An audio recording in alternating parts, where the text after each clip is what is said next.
July 15th, 1410. The morning mist clings to wheat fields near the village of Grunwald, and 39,000 men check their weapons in the half-light. Across 2 miles of rolling farmland, 27,000 knights and mercenaries deploy in perfect formation, their steel catching the first rays of sun. But this is not the story of superior numbers crushing a smaller force. This is the story of how an empire died in a single afternoon. To understand how the most feared military order in Europe could vanish from the field, we need to see what the Teutonic Knights had built. For over a century, these warrior monks had carved kingdoms from the Baltic forests, their heavy cavalry and disciplined infantry breaking Slavic tribes and pagan strongholds with methodical precision. They held fortresses from Prussia to Livonia, commanded trade routes that fed German silver into European markets, and answered to no king save the Pope himself. Now they faced King Jagiello of Poland and Grand Duke Vytautas of Lithuania, two rulers who had spent years planning this moment. The Teutonic Knights did not earn their reputation through myth. For 199 years, these warrior monks had turned the Baltic coastline into a German empire, fortress by fortress, river crossing by river crossing. Their black crosses on white fields marked territories where Slavic tribes had once hunted elk and worshipped forest spirits. Now those same forests echoed with the ring of hammers building stone castles that would stand for centuries. People tell tales of invincible knights charging through barbarian hordes, but the truth walks on muddy boots and speaks in ledger books. The order conquered through logistics as much as lances. They brought German farmers to clear Baltic forests, Flemish merchants to establish trade routes, and Italian engineers to design fortifications that could withstand siege engines. Behind every famous victory stood a supply train, a tax collector, and a scribe recording the profits that flowed back to Marienburg. Grand Master Ulrich von Jungingen commanded more than knights. His treasury held silver from Bohemian mines and amber from Prussian beaches. His arsenal stored crossbows crafted in Nuremberg and siege engines built by engineers who had studied the walls of Constantinople. When he called for war, mercenary companies from across the Holy Roman Empire answered, knowing the order paid in good coin and on time. But legends have a way of hardening into brittle certainty. The order had not faced a truly coordinated enemy since the Lithuanians stopped their raids and started building permanent armies. The last great victory at Gotland had come against Swedish knights fighting on unfamiliar ground with unfamiliar allies.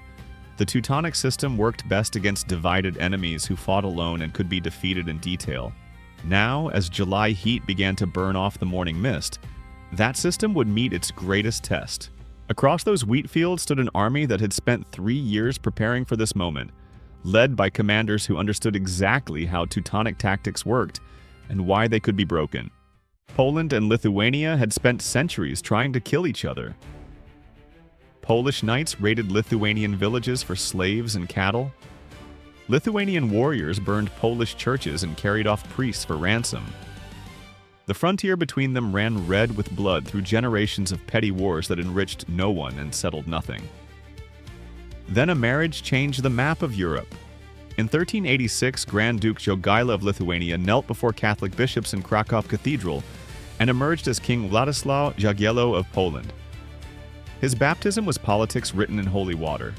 The Lithuanian pagan who had once sacrificed horses to thunder gods now ruled the largest Catholic kingdom in Europe. His Polish queen Jadwiga brought legitimacy and a treasury that could fund real armies instead of seasonal raids. But conversion meant more than ceremony. Jagiello faced a choice that would define his reign. He could rule Lithuania and Poland as separate domains, keeping the old rivalries alive for easier management. Or he could forge them into something unprecedented, a dual kingdom that could challenge the Teutonic Order as equals rather than victims. The order helped him choose. Their raids into Lithuania intensified after Jagiello's conversion, testing whether the new king would defend pagan lands with Catholic armies. When Teutonic knights burned Lithuanian settlements and claimed they were still fighting heathens, Jagiello had his answer. The order would never accept a unified Poland-Lithuania as anything but a temporary obstacle. Grand Duke Vytautas of Lithuania understood the mathematics of survival. His light cavalry could harry Teutonic columns and vanish into forest paths, but they could not crack castle walls or hold open ground against heavy knights.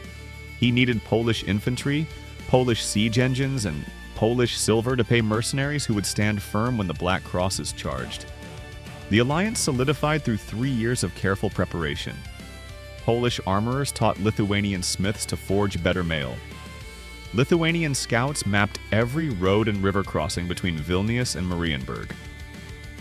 Joint training exercises taught Polish heavy cavalry to coordinate with Lithuanian light horse, while Lithuanian archers learned to support Polish spearmen in formed ranks.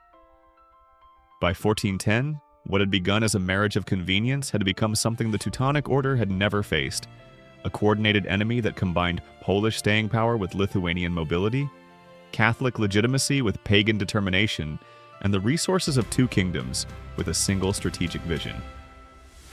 The roads to Grunwald carried two armies through the summer heat of 1410, each following a strategy that would collide in ways neither commander fully anticipated. King Ania, Jagiello moved his forces northwest from Czerwinsk, keeping Polish heavy cavalry and Lithuanian light horse in separate columns that could converge quickly or scatter if ambushed. Grand Master von Jungingen marched south from Marienburg with the confidence of a man who had never lost a major battle. Both armies covered nearly 200 miles in less than a month, a logistical achievement that revealed how much warfare had evolved since the chaotic raids of earlier generations. Polish quartermasters coordinated supply wagons that carried everything from horseshoe nails to siege ropes. Teutonic administrators requisitioned grain and fodder from Prussian estates with the efficiency of tax collectors. This would be a professional war fought by professional soldiers, not a seasonal adventure for glory seekers. Weather tilted the scales toward the poles. July rain turned dirt roads into sucking mud that favored lighter Lithuanian horses over heavily armored Teutonic knights. The same storms that slowed Teutonic columns allowed Polish infantry to close the distance without suffering from the heat that had broken lesser armies. By the second week of July, advanced scouts from both forces were probing the same river crossings and forest paths. The village of Grunwald sat at the intersection of roads that connected Tannenberg to the south and Ludwigsdorf to the east. Its fields offered the open ground that heavy cavalry needed to deploy effectively, while surrounding forests provided cover for reserves and supply trains. Both commanders recognized the tactical value of the position. Neither wanted to yield it to his enemy. Von Jungingen arrived first and chose his ground with the eye of a veteran who had studied Roman military manuals. He deployed his forces on a slight rise that would give his knights the advantage of charging downhill, with the morning sun at their backs, to blind advancing enemies. His battle line stretched nearly a mile from flank to flank, steel glinting in formation that had broken armies from the Baltic to the Black Sea. But the Grand Master made one crucial error in positioning. He placed his best troops, the Brothers of the Order and their household knights, in the center of his line where they could deliver the decisive blow. This left his flanks held by mercenaries and allied knights who fought for pay rather than sacred vows. It was tactically sound against most enemies. It was not tactically sound against commanders who had spent 3 years studying Teutonic battle tactics and planning exactly how to break them. Dawn brought no peace negotiations. Both armies had marched too far and risked too much to settle this with words. By the time morning mist began to lift from the wheat fields, 39,000 Polish and Lithuanian soldiers faced 27,000 Teutonic knights and their allies across ground that would be remembered for 6 centuries. The battle opened with Lithuanian light cavalry probing the Teutonic right flank, their horses dancing just beyond crossbow range while riders loosed arrows at armored targets. It looked like harassment, the kind of skirmishing that preceded every major engagement. Teutonic knights endured the arrow storm with practiced patience, knowing their moment would come when those horse archers ran out of space to retreat. Grand Master von Jungingen watched the Lithuanian tactics with satisfaction. He had seen this before, light cavalry trying to provoke heavy knights into premature charges that would break formation and create gaps for exploitation. But Teutonic discipline held firm. His knights remained in line, shields locked, lances ready, waiting for the order that would unleash them at the decisive moment. Then Vitalis committed his reserve cavalry to what appeared to be a massed assault on the Teutonic right. Hundreds of Lithuanian horsemen charged forward in waves, their battle cries echoing across the field as they crashed into the Teutonic flank guards. Steel rang against steel as lances shattered and swords found gaps between armor plates. For a moment, it seemed the Lithuanians might actually break through. The Teutonic response came with devastating precision. Von Jungingen ordered his right-wing cavalry to countercharge, heavy knights thundering into the Lithuanian mass with the weight and momentum that had shattered armies from Prussia to Estonia. Lithuanian horses, bred for speed rather than collision, gave ground before the Teutonic onslaught. Riders who moments before had seemed unstoppable now turned their mounts and fled toward their own lines. Victory appeared within reach. Teutonic knights pursued the fleeing Lithuanians with growing confidence, their formations stretching as faster horses outpaced slower ones. Behind them, von Jungingen smiled grimly and prepared to commit his center against what remained of the Polish line. The enemy was breaking exactly as he had planned, but experienced commanders know the difference between retreat and rout. Lithuanian cavalry fell back in good order, their withdrawal covered by archers who maintained steady volleys even while moving. No abandoned weapons littered their path. No wounded riders called for help from the advancing Teutons. This was not panic. This was precision. The Lithuanian withdrawal accelerated as Teutonic knights pressed their advantage, but something felt wrong to observers who understood cavalry warfare. Retreating horsemen usually scattered in all directions, seeking individual escape routes through familiar terrain. These Lithuanians moved as organized units, their withdrawal flowing like water, finding the easiest path downhill. They were not fleeing in terror. They were leading their pursuers somewhere specific. Vytautas had spent months drilling this maneuver with his commanders, knowing it would require split-second timing under the pressure of actual combat. The feigned retreat worked only if it looked genuine enough to draw enemy, pursuit, but maintained enough control to avoid actual collapse. Too convincing, and his own men might panic and turn a tactical withdrawal into a real rout. Too obviously fake, and experienced Teutonic knights would recognize the trap and refuse to follow. The key lay in managing the pace of withdrawal. Lithuanian cavalry fell back just fast enough to stay beyond lance reach, but slow enough to keep Teutonic knights committed to the chase. Individual riders performed acts of apparent desperation, turning to loose final arrows before spurring their horses toward safety. Small groups became separated from the main body and seemed to mill in confusion before rejoining the retreat. Every detail reinforced the impression of an army coming apart under pressure. Teutonic pursuit gained momentum as more knights joined the chase. The rigid discipline that had held their line intact began to fracture, as individual commanders saw opportunities to claim glory by capturing fleeing enemies. The pursuit stretched into a rough column nearly 2 miles long, with the fastest knights far ahead of their supporting infantry and the slowest still struggling to keep pace. Von Jungingen faced a commander's dilemma that would determine the fate of his order. He could recall his pursuing cavalry and reform his line, accepting a limited victory over Lithuanian light horse while preserving his tactical coherence for the main battle. Or he could commit his reserves to exploit what appeared to be a complete collapse of the enemy right wing, risking everything on the chance to destroy half the Allied army in a single stroke. The sight of fleeing Lithuanians disappearing into distant forest paths decided him.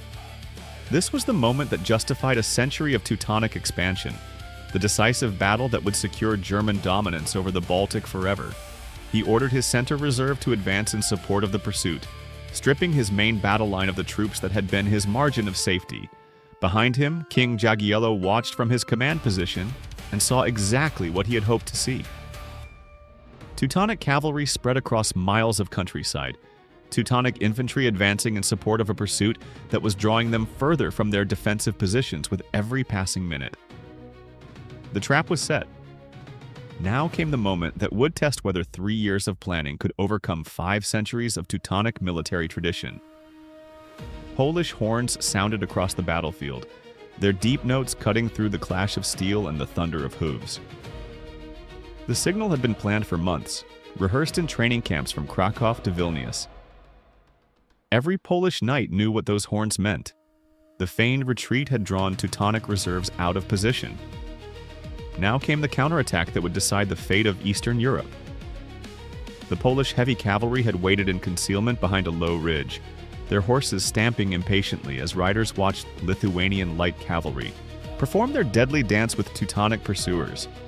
King Jagiello had positioned his strongest units where they could strike the exposed left flank of the pursuing Teutons. But timing meant everything. Attack too early and the trap would fail.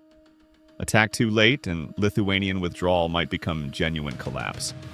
First came the Polish infantry, advancing in disciplined formation toward the weakened Teutonic center. These were not peasant levies armed with farm tools, but professional soldiers carrying crossbows, halberds, and the long pikes that could stop a cavalry charge. They moved with the steady rhythm of men who had drilled together for years, each step coordinated to maintain formation integrity even under missile fire. Then the earth shook. Polish heavy cavalry burst from concealment like a steel avalanche, 3,000 knights charging in wedge formation toward the scattered Teutonic pursuit columns.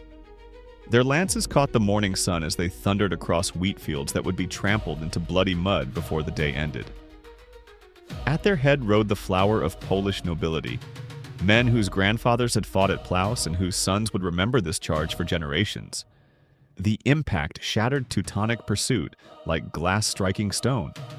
Knights who moments before had been chasing fleeing Lithuanians suddenly found themselves trapped between Polish lances and Lithuanian arrows, their own formation stretched too thin to offer mutual support. Individual acts of heroism could not overcome tactical disaster. Teutonic knights fought with desperate courage, but courage alone could not restore the cohesion their pursuit had sacrificed. Von Jungingen watched his right wing disintegrate and realized his error too late. By committing his reserves to exploit Lithuanian withdrawal, he had weakened his center just as Polish infantry began their methodical advance. His remaining knights could charge the Polish line and hope to break through before his scattered cavalry was completely destroyed. Or they could maintain position and watch their comrades die while preserving strength for a battle that might already be lost. The Grand Master drew his sword and made the choice that would end his order's dominance forever. He would not watch his brothers die while he stood safely in reserve. If this was to be the Teutonic Order's last battle, it would also be their most glorious. The Black Crosses advanced toward the Polish center, seeking death or victory with equal determination. Ulrich von Jungingen had ruled the Teutonic Order for 7 years, transforming it from a collection of regional strongholds into the most disciplined military force in Northern Europe. He had negotiated treaties with kings, commanded the respect of emperors, and never retreated from a battlefield.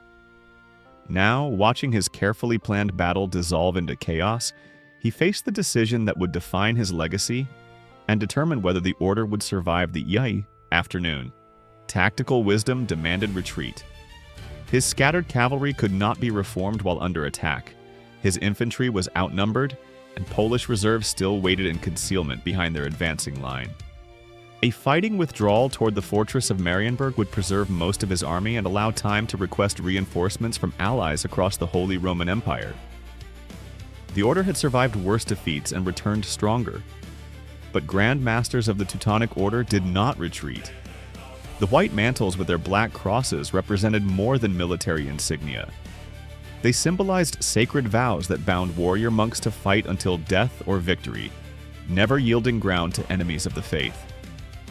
Von Jungingen had taken those vows as a young knight and sworn to uphold them until his final breath. He also understood the mathematics of reputation. The Teutonic Order ruled through fear as much as force, their mere presence often enough to secure submission from Baltic tribes and Slavic princes. A Grand Master who fled from battle would shatter that mystique forever, reducing the order from invincible crusaders to just another company of mercenaries seeking the highest bidder. The choice became inevitable when von Jungingen saw his personal standard wavering in the center of the Teutonic line. Polish infantry had closed to pike length with the Order's household guards, the elite knights who formed the inner circle of Teutonic power. If they broke, the entire army would collapse in minutes. If they held, there might still be time to salvage victory from disaster. Von Jungingen spurred his destrier toward the melee and raised his sword high enough for every surviving knight to see. His voice carried across the battlefield as he called for one final charge, not for conquest or glory, but for the survival of everything the Teutonic Order represented. Around him, the last reserves of warrior monks lowered their lances and prepared to follow their Grand Master into legend. They charged into the Polish center like men who had already accepted death, seeking only to choose the manner of their dying. Some would call it feudal heroism. Others would name it magnificent stupidity. All would remember it as the moment an empire died by its own sword. The final Teutonic charge struck the Polish center with the fury of desperate men who had nothing left to lose. Von Jungingen's destrier crashed through the first rank of Polish infantry, his sword cutting down pikemen who had never faced a Grand Master's personal assault. For a moment, the Black Crosses seemed to carve a path through enemy lines, just as they had done in 100 previous battles across the Baltic frontier. Then the Polish reserves hit them from both flanks. King Jagiello had held back his strongest units for exactly this moment, positioning them where they could respond to whatever final gambit the Teutonic commander might attempt. As von Jungingen's charge drove deep into the Polish center, fresh knights struck his flanks while Lithuanian cavalry completed their masterful feigned retreat and returned to the battlefield behind Teutonic lines. The trap closed with mechanical precision. Von Jungingen died as he had lived, sword in hand and facing his enemies. Polish chronicles record that he killed 3 men in the final melee before a Lithuanian spear found the gap beneath his armpit, where plate armor joined mail. His body fell beside the black and white banner that had led Teutonic armies from Prussia to Livonia, the standard that would never again inspire fear in the courts of Eastern Europe. With their Grand Master dead and their formation shattered, Teutonic resistance collapsed like a dam breaking under floodwater. Knights who had maintained discipline through hours of tactical disaster finally broke and fled, abandoning wounded comrades and precious war horses in their desperation to reach the safety of distant fortresses. The retreat became a rout as Polish cavalry pursued fleeing Teutons across miles of countryside, turning military defeat into complete catastrophe. The field of Grunwald became a charnel house. Medieval battles rarely produced the massive casualty figures that chroniclers claimed, but this engagement approached the numbers that scribes would later record. Modern estimates suggest that nearly half the Teutonic army died or was captured before sunset, losses that represented not just a tactical defeat, but the destruction of an entire generation of warrior monks. Among the dead lay not just Grand Master von Jungingen, but most of the senior commanders who had built the Teutonic state. The Marshal of the Order, the Grand Commander, dozens of regional governors and castle commanders, all perished in the final charge or the bloody pursuit that followed. The institutional knowledge that had sustained Teutonic expansion for 2 centuries died with them on the wheat fields near a village that most Europeans had never heard of. Polish and Lithuanian losses were significant but not crippling. They had achieved what military theorists call the perfect battle, using superior tactics to destroy a numerically comparable enemy while preserving their own strength for the campaigns that would follow. Victory had come at a price, but it was a price they could afford to pay. The silence that fell over Grunwald as evening shadows stretched across bloodied wheat fields was broken only by the groans of wounded men and the distant sound of pursuing cavalry returning with prisoners. King Jagiello and Grand Duke Vytautas rode across the battlefield together, their alliance proven in the most decisive way possible. Around them lay the remnants of the most feared military order in Europe, reduced to scattered corpses and captives who would soon learn the price of defeat. Polish scribes began counting the spoils even before sunset. 14 captured banners, including von Jungingen's personal standard, would hang in Krakow Cathedral as testimonies to victory. Hundreds of prisoners, ranging from common knights to regional commanders, represented fortunes in ransom money that would fund Polish expansion for years to come. Most valuable of all were the surviving Teutonic administrators, men who knew the locations of treasure vaults and the terms of treaties that could be renegotiated under new management. But the true measure of victory lay not in gold or prisoners, but in what had died with the Grand Master. The mystique of Teutonic invincibility, carefully cultivated through 2 centuries of expansion, shattered as completely as their battle formation. News of the defeat spread through messenger networks faster than armies could march, reaching courts from Stockholm to Prague within days. Princes who had paid tribute to Marienburg began planning rebellion. merchants who had feared Teutonic trade monopolies started seeking new partners. The mathematical reality of medieval warfare made Grunwald even more devastating than the casualty figures suggested. The Teutonic Order had concentrated their best troops for what they expected to be the decisive campaign of the century. Losing those forces could not be remedied by recruiting peasants or hiring mercenaries. The institutional knowledge, the personal relationships, the accumulated experience that enabled professional military commands to function effectively, all had perished in a single afternoon. This was not just the defeat of an army. This was the crushing of a state system that had dominated Baltic politics since the days of Frederick Barbarossa.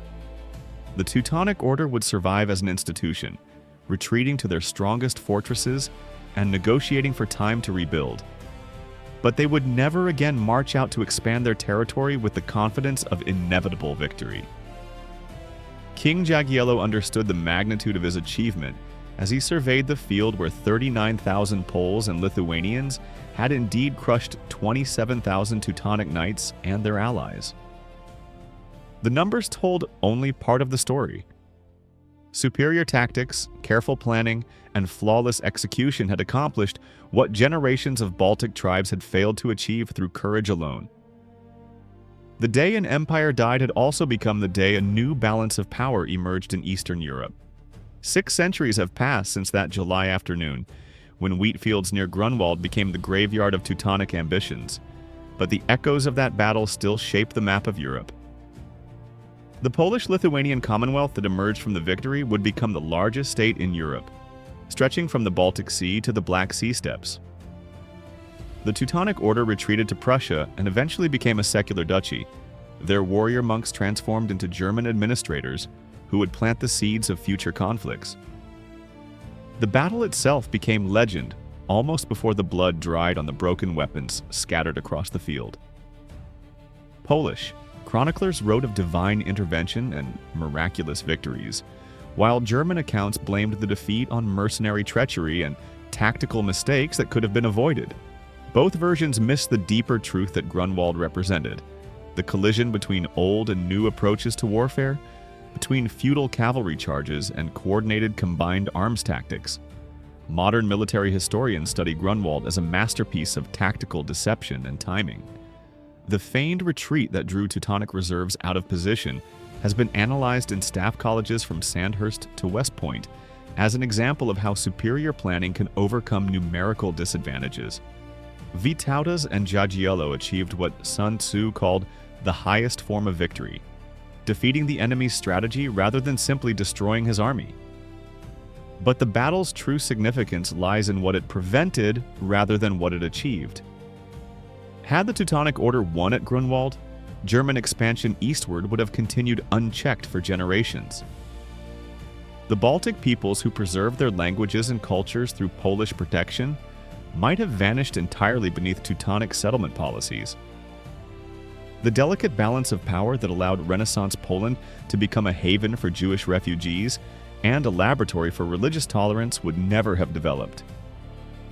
Today, visitors to the battlefield find memorial stones and museum displays that commemorate both sides of the struggle, recognizing courage and sacrifice regardless of which bannermen followed into combat. The village of Grunwald remains small and quiet, its fields now growing crops rather than collecting corpses. But on summer afternoons when the wind moves through wheat that grows where von Jungingen fell, local farmers sometimes claim they can still hear the distant sound of Polish horns, calling the charge that changed history. The lesson of Grunwald endures beyond the tactics and casualties that military historians catalog.